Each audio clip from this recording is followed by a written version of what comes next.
Okay, ito. Bigyan natin ng reaction, opinion, itong ah, post ng Manila Bulletin tungkol sa mga pahayag ni Congresswoman-elect Laila de Lima sa palaging pagsama-sama ni Senator Amy Marcos at Robin Padilla. Yung perceived bias kuno, lalo na yung pagpunta sa Malaysia noong June 12. Okay, ito yung mga pahayag ni Attorney Lima. Basahin ko na lang dahil itong post ng Manila Bulletin nakasulat lang walang sound. Okay, sabi. Talaga namang halatang halata na sila. Pag sasalita sa conduct nila. Remember, may dalawang senador na sinamahan pa si BP Sara sa Kuala Lumpur. Imagine that. So, dalawang senador, Senator Padilla and Amy, sumama. Okay. Imagine that. Ito, dagdag pa niya. Kung sa basihan, may basihan. Malinaw ang basihan.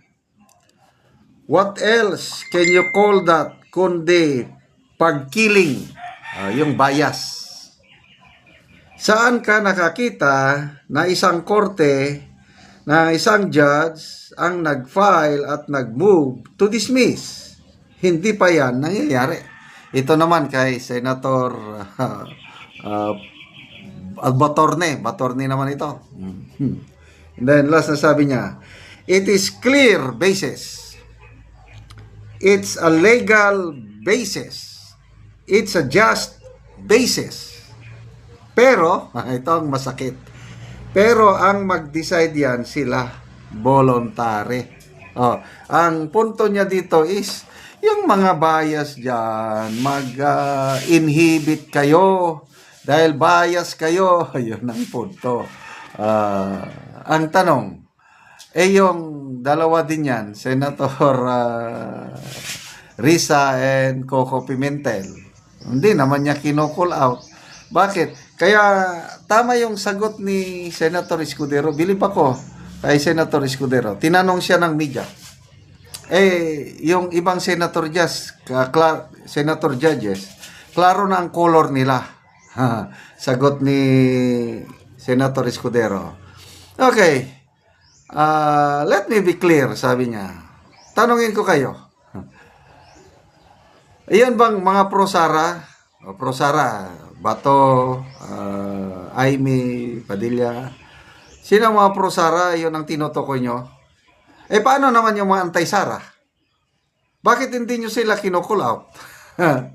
Madami namang anti-Sara sa mga senator judges. Bakit selective ang inyong pinupuntirya? Nako, natamimi ang mga media. Kasi ang nakikita lang nila na bias, Amy, Padilla, Bato, Bongo. Klaro naman, meron ding mga anti-Sara ng mga senator judges. So, ito po ang realidad. It's an impeachment court, hindi naman yan regular court. Na ang regular court, isa lang ang judge or kung Supreme Court, marami-rami sila, kailang dapat silang maging objective, walang bias. Yan kasi mga regular courts. Alam naman nila na ang impeachment court is a politico-legal court.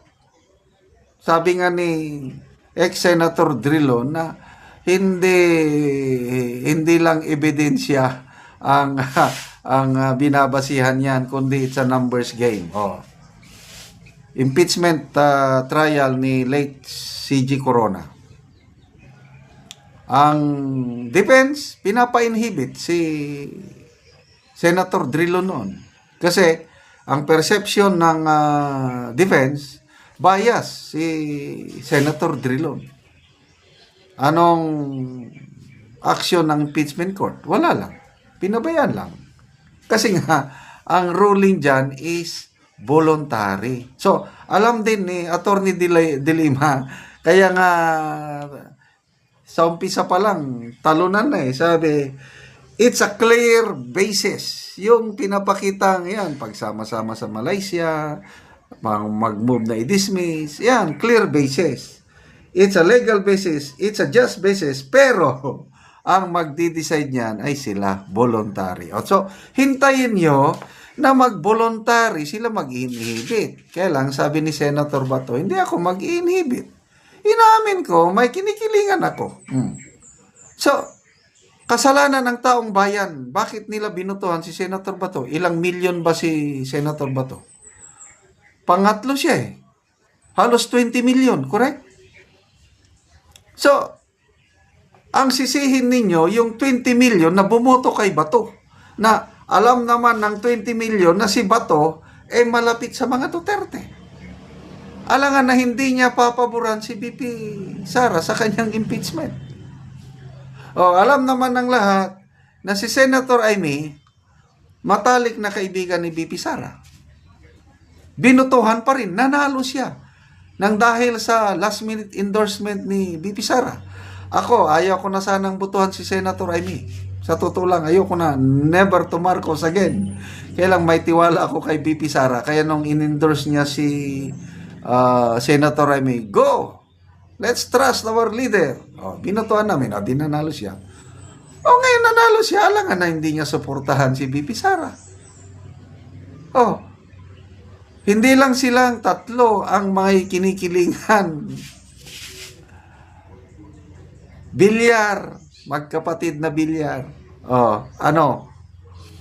Utang.